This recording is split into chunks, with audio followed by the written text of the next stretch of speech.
من الشيطان الرجيم بسم الله الرحمن الرحيم وصلى الله على محمد وآله الطاهرين. Dear viewers, Salamun Alaikum. Once again, I would like to discuss regarding very frequent question that why do Muslims they sacrifice an animal on the day of al-Adha. All of you know that all customs which we or traditions which we have in Islam has a Quranic base and has a logic behind this. But before that, if you look the human history, you will find that most of the human tribes and civilization, since human started living on this planet Earth, they have different animals in their life. They have very deep relation with animals, and many times they used animals as a source of their income, as to ease their life by using them for the means of travel, or by using them to transfer goods from one place to another, and also they use the animal as a source of their food and vitamins. So it is not only Muslims they sacrifice animals, but most of the religion, either Judaism, you talk about Christianity, you talk about Hinduism, they have Bali. Judaism, Jews, they say Qurban also. Christianity, they have also holy sacrifice. All the tradition, even if you go in Africa, you go to China, you go to Indian subcontinent, all the areas on this planet Earth, doesn't matter which culture and which religion and which tribe they are, but they have this custom.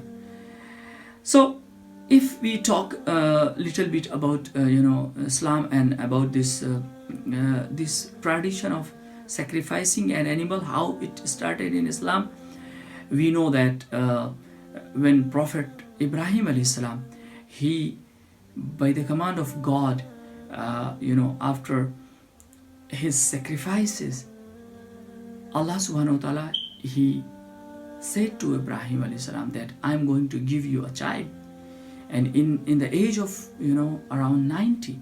So you can imagine if a parents they get a child in that age, how much they will love their child, how much they will take care of that child.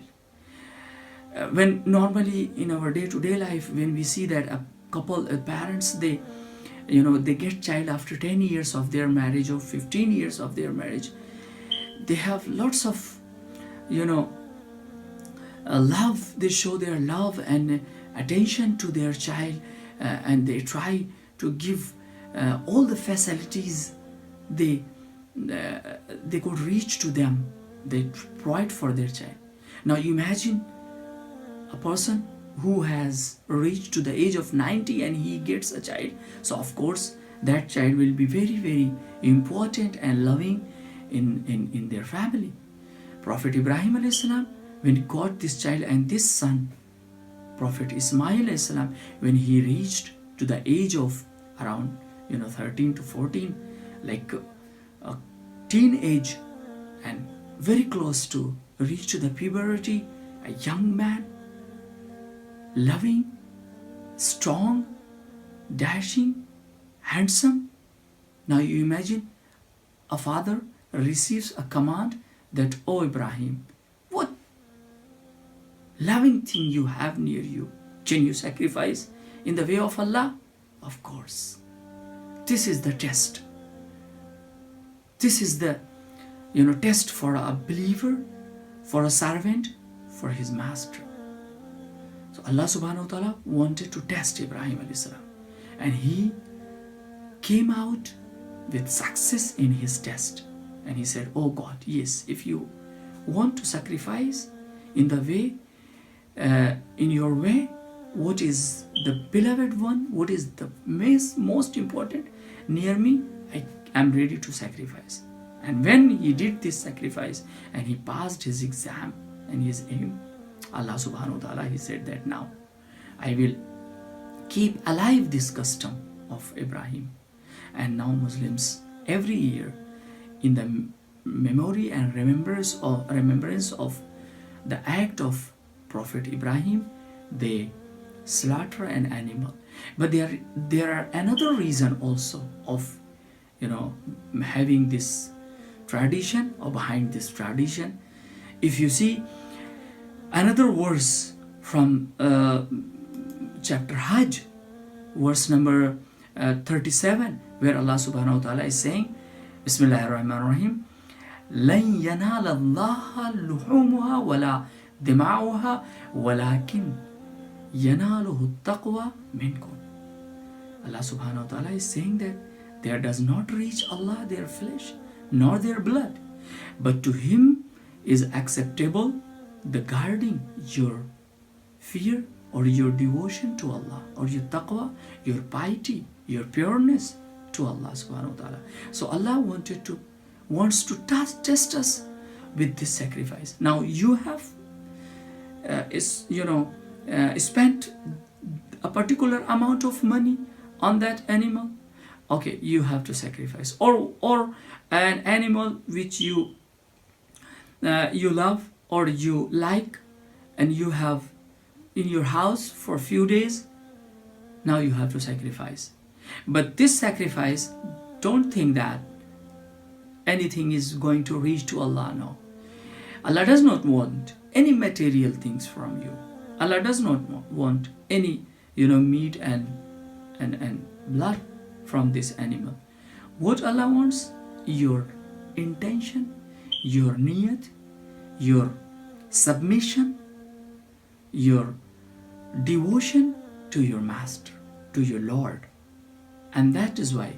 And behind this devotion and this culture, there are another benefits which we can easily find out, that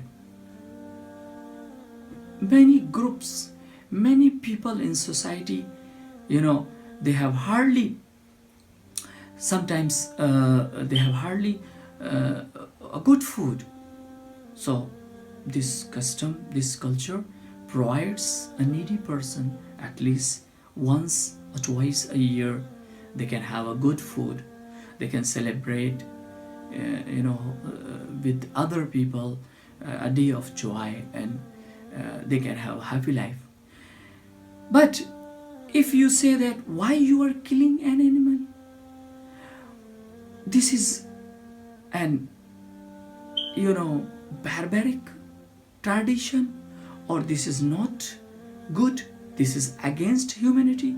So let us say that just you go not too much, 100 years before, when the technology was not that much developed, how farmers, they were cultivating their fields, how traders, they were moving their trade, their goods from one place to another place, how people, they were traveling from one place to another place. Of course, most of the people, they were using animals, either horse or mule or donkey, elephant, all these animals, camel.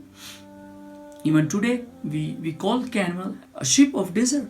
So a human being, since has started a civilized life, they had a close relation with animals.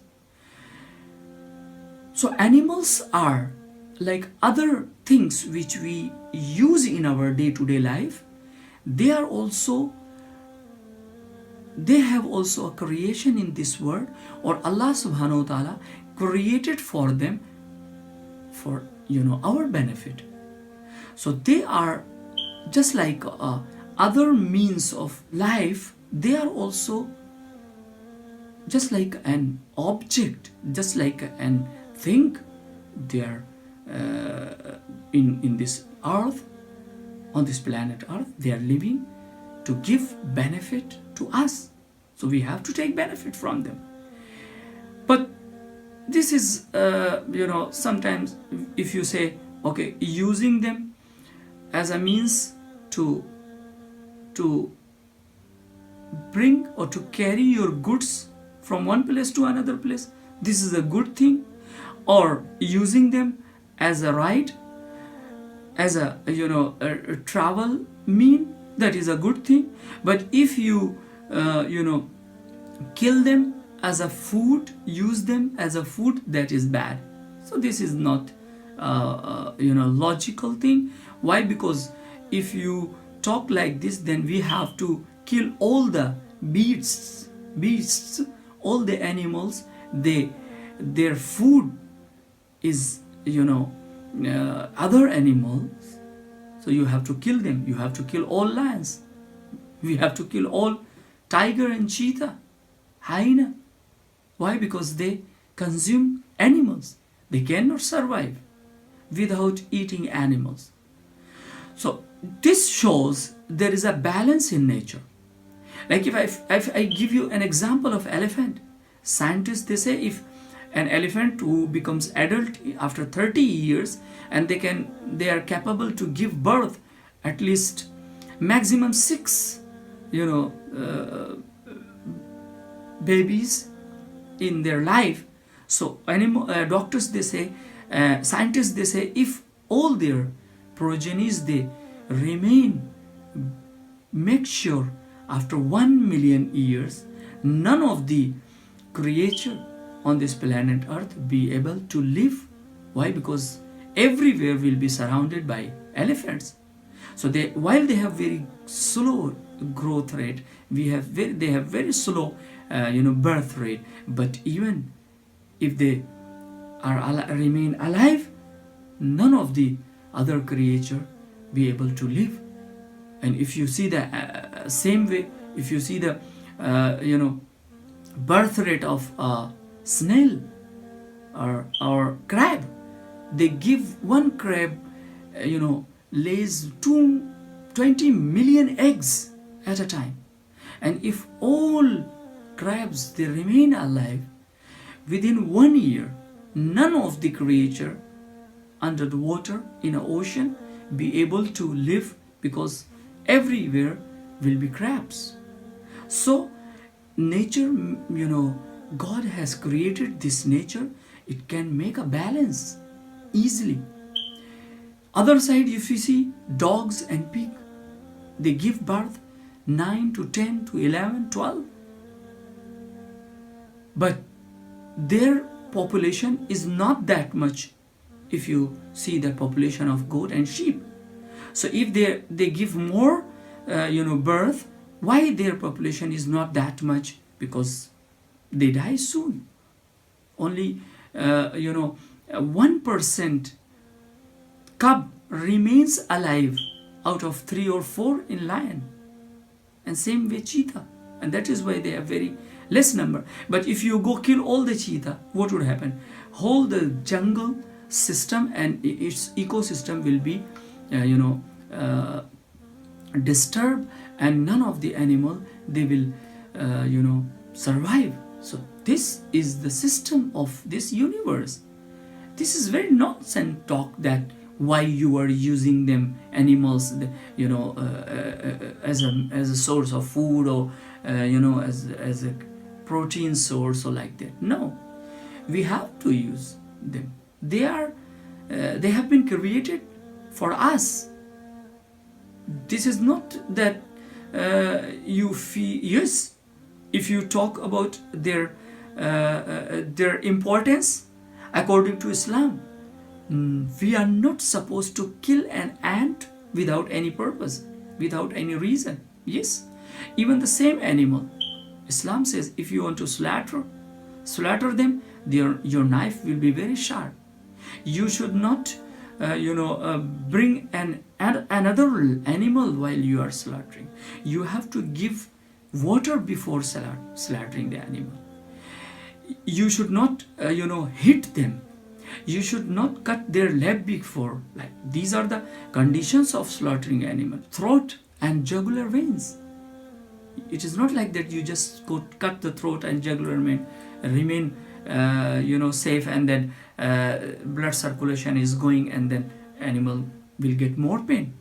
So it shows that the aim behind slaughtering an animal is not to harm them or to cause them a trouble. No, they are the means of our life. They are the source of our life. We have to use them, but in a good and proper manner. Like other things we use. When we ride an animal, it feels also trouble. When we use an animal for cultivation, it uses pain also. When we use an animal to move our goods from one place to another place, they feel also pain. It is not like that time they don't feel pain, and only when you slaughter they feel pain.